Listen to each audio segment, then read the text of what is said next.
La canción que convirtió a los Teen Tops en leyendas y lo cambió todo.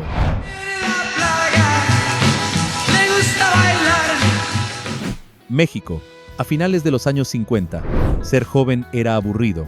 La radio sonaba a boleros, orquestas y tríos pensados para adultos. Los jóvenes no tenían voz ni identidad, hasta que 4 chicos de la colonia Narvarte decidieron romper las reglas. Sin dinero, sin apoyo y despreciados por la industria, apostaron por lo que entonces parecía una locura: el rock and roll en español. Esta es la historia de 2 minutos y 55 segundos que cambiaron la música en nuestro idioma para siempre.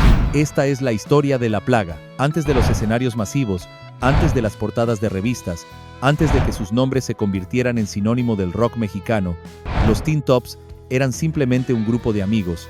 Enrique Guzmán, con apenas 15 años y una energía que no cabía en su cuerpo. Gastón Garcés, al que todos conocían como El Mani, con su guitarra siempre a la mano. Sergio Martel, el virtuoso del piano que podía hacer que las teclas sonaran como truenos. Y Jesús González, el Tuti, marcando el ritmo desde la batería con una precisión impropia de su juventud.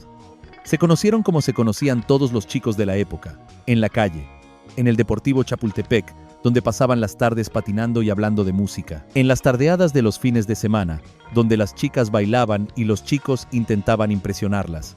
En las cafeterías del Rumbo, donde a veces tocaban a cambio de unos sándwiches y refrescos. No soñaban con ser famosos, simplemente soñaban con crear música. Y lo que querían tocar era algo que casi nadie en México ni en Latinoamérica entendía. En aquellos años, conseguir discos de rock estadounidense era toda una odisea. Había que conocer a alguien que viajara al otro lado, o tener suerte en alguna tienda especializada que importara material musical. Pero cuando esos discos llegaban a sus manos, algo mágico ocurría. Little Richard gritando con una energía salvaje, Elvis moviendo las caderas de una manera que escandalizaba a los adultos, Chuck Berry haciendo que su guitarra contara historias. Esa música era eléctrica, era rebelde, era todo lo que México no era en ese momento. Antes de seguir, nos gustaría saber cómo te llamas y qué edad tienes. Déjalo en comentarios. Sigamos. Los Teen Tops querían tocar eso, querían sentir esa energía, querían que otros jóvenes mexicanos sintieran lo mismo que ellos sentían cuando ponían esos discos en la tornamesa. Pero había un problema enorme. En México, el rock and roll no existía como producto. Las orquestas dominaban los salones de baile, los boleros reinaban en la radio. Y cuando alguien intentaba hacer algo parecido al rock, generalmente eran cómicos que se burlaban del género, imitando de manera ridícula a Elvis para sacar risas. Y no solo eso, ya que la industria discográfica mexicana de finales de los 50 era un club cerrado. Los ejecutivos sabían exactamente qué vendía y qué no. Tenían sus artistas establecidos, sus fórmulas probadas, sus géneros seguros. ¿Para qué arriesgarse con algo nuevo? Nadie tomaba en serio a unos jóvenes con guitarras eléctricas y sueños de revolucionar la música. Nadie creía que eso pudiera funcionar en español. Nadie apostaba por ellos. Nadie excepto ellos mismos. Cuando los Teen Tops tocaron las puertas de Discos Columbia, la filial mexicana de CBS, no fueron recibidos precisamente con los brazos abiertos. Imagina la escena: 4 adolescentes, el mayor apenas rozando los 20 años, entrando a una oficina llena de hombres de traje que habían visto pasar modas y modas durante décadas. Ejecutivos que fumaban puros y tomaban decisiones basadas en números, no en pasiones juveniles. La respuesta inicial fue la esperada. El rock and roll en español no funciona, es ruido de gringos, eso no vende aquí. Los mexicanos quieren boleros, quieren música romántica, quieren algo que puedan bailar en los 15 años de sus hijas, no esta locura. Esas y otras excusas eran las que salían de las bocas de los hombres de traje.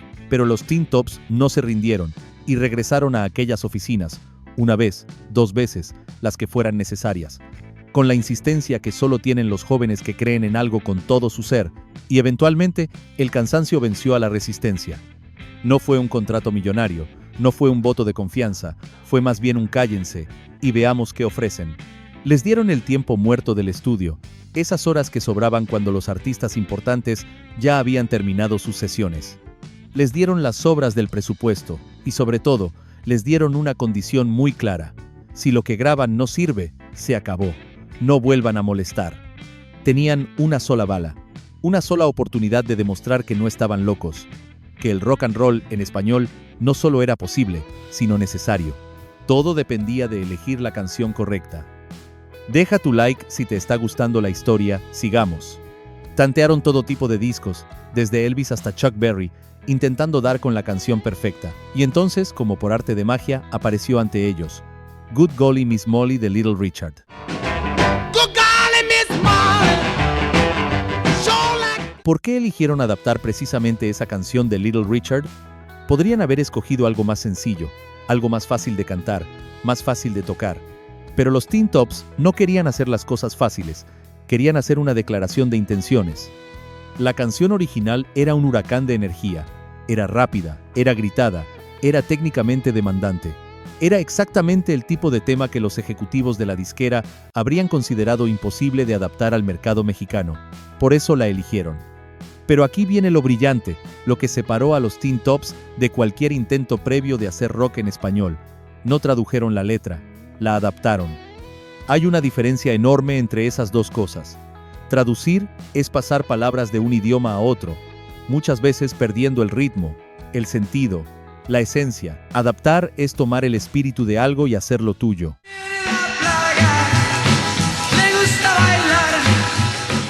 La plaga era el término que usaban los jóvenes mexicanos de la época para referirse a la banda de amigos, al grupo de cuates que andaban juntos causando un poco de caos inocente por las calles. Era una palabra del barrio, del lenguaje cotidiano, de la vida real de los adolescentes mexicanos. Al usar ese término, al construir una narrativa que resonaba con la experiencia de los jóvenes de la Narvarte, de Coyoacán, de cualquier colonia de cualquier ciudad mexicana, los Teen Tops hicieron algo revolucionario. Convirtieron una canción gringa en una canción mexicana. Ya habían superado un obstáculo, pero esto no había acabado. Ahora venía la ejecución. Sergio Martel atacó el piano con una agresividad que nadie había escuchado antes en un estudio mexicano. No era el piano elegante de las orquestas, era un piano que gruñía, que golpeaba, que exigía atención.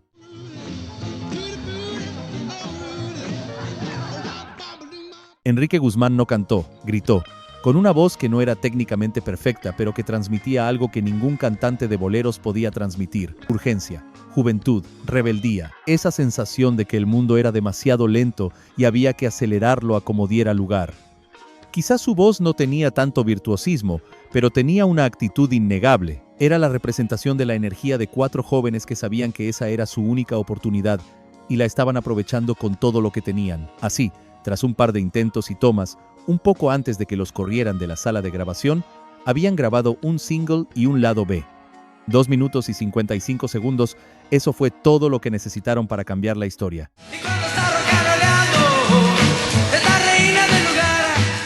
El sencillo salió en 1960. El lado A era La Plaga, y el lado B, El Rock de la Cárcel. Nadie en la disquera esperaba lo que pasó después. Las estaciones de radio comenzaron a recibir llamadas. Jóvenes que querían escuchar esa canción una vez más, y otra vez, y otra vez. Los locutores, acostumbrados a programar boleros y música tropical, no entendían qué estaba pasando, pero los números no mentían. La Plaga estaba arrasando. Es la reina del lugar. En cuestión de semanas, el sencillo se convirtió en el tema más solicitado de la radio mexicana. Las tiendas de discos no daban abasto. Los Teen Tops pasaron de ser unos desconocidos a ser el nombre en boca de todos los jóvenes del país. Pero el impacto fue mucho más profundo que las ventas o las listas de popularidad. Por primera vez, los adolescentes mexicanos tenían algo propio. Una música que no era de sus papás, que no era de sus abuelos, que no estaba diseñada para bodas o quinceañeras formales. Era música para ellos, música que hablaba su idioma, literal y figurativamente. De pronto, ser joven ya no era solo una etapa que soportar hasta convertirse en adulto. Ser joven era una identidad, una actitud, una forma de ver el mundo. Y el efecto dominó fue inmediato. Las mismas disqueras que habían rechazado a los Teen Tops ahora corrían desesperadas a firmar a cualquier grupo de jóvenes con guitarras eléctricas. Los locos del ritmo consiguieron contrato, los rebeldes del rock entraron a los estudios, los hooligans, los camisas negras, decenas de bandas surgieron de la noche a la mañana. La Plaga no fue solo un éxito, fue la piedra sobre la que se construyó una industria completa. ¿Cuál es tu canción favorita de los Teen Tops? Déjala en comentarios para que todos la escuchemos. Pronto, su influencia se extendió mucho más allá de las fronteras mexicanas. En toda Latinoamérica, los jóvenes escucharon ese sencillo y entendieron que era posible hacer rock and roll en español sin sonar ridículo, sin ser una parodia. Los Teen Tops abrieron una puerta que nadie ha podido cerrar desde entonces. En Argentina, en Chile, en Venezuela, en España, surgieron bandas inspiradas directamente por lo que esos 4 muchachos de la Narvarte habían logrado. El rock en español dejó de ser un experimento curioso para convertirse en un movimiento continental. Y en México la plaga se convirtió en parte del tejido cultural del país. Apareció en películas de la época dorada del cine juvenil mexicano, sonó en programas de televisión, se bailó en miles de tardeadas a lo largo y ancho del territorio nacional. Se convirtió en la banda sonora de una generación que estaba descubriendo que tenía derecho a ser diferente a sus padres. Pero como suele pasar con los genios, no todo fueron aplausos. Los sectores más conservadores de la sociedad mexicana vieron en el rock and roll una amenaza. Había quienes decían que esa música era cosa del diablo, que corrompía a la juventud, que destruía los valores tradicionales. Algunos padres prohibieron a sus hijos escuchar a los Teen Tops, y si en la escuela te descubrían con un disco, te lo confiscaban. Pero la prohibición solo hizo más atractiva la música. Nada le gusta más a un adolescente que algo que los adultos consideran peligroso. La plaga se convirtió en un símbolo de rebeldía juvenil. No una rebeldía violenta ni destructiva, sino la rebeldía sana de querer definir tu propia identidad, de negarte a ser simplemente una copia de tus mayores. Y ese es quizás el legado más importante de esa canción. No fue solo entretenimiento, fue emancipación. Sin la plaga, los Teen Tops podrían haber sido solo otro grupo de finales de los 50, una nota al pie en la historia musical de México, pero hicieron historia. Lo que vino después fue un torbellino de éxitos, giras, películas y fama que ninguno de ellos había imaginado cuando tocaban por sándwiches en las cafeterías de la Narvarte. Grabaron decenas de canciones más, llenaron auditorios en todo el país y en toda Latinoamérica. Se convirtieron en las primeras estrellas de rock mexicanas, con todo lo que eso implicaba, las fans histéricas, las portadas de revistas, las apariciones en televisión. Eventualmente, como todas las bandas, siguieron caminos separados.